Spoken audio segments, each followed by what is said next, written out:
আমরা যুক্তরাজ্য আওয়ামী লীগের নেতৃত্বে এখানে বিভিন্ন সহযোগী সংগঠনের নেতৃবৃন্দ এখানে এসেছি।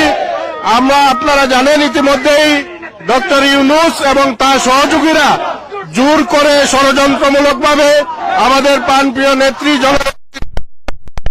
দেশ থেকে বাধ্য করেছে। আমরা এই অবৈধভাবে এই সরকার যে গঠন করা হয়েছে শেখ হাসিনাকে জোরপূর্বক দেশের বাইরে পাঠিয়ে ক্ষমতা দখলের যে ষড়যন্ত্র করেছেন ডক্টর ইউনূস এবং বর্তমানে তিনি দেশ পরিচালনা করছেন সেটি সম্পূর্ণ অবৈধ।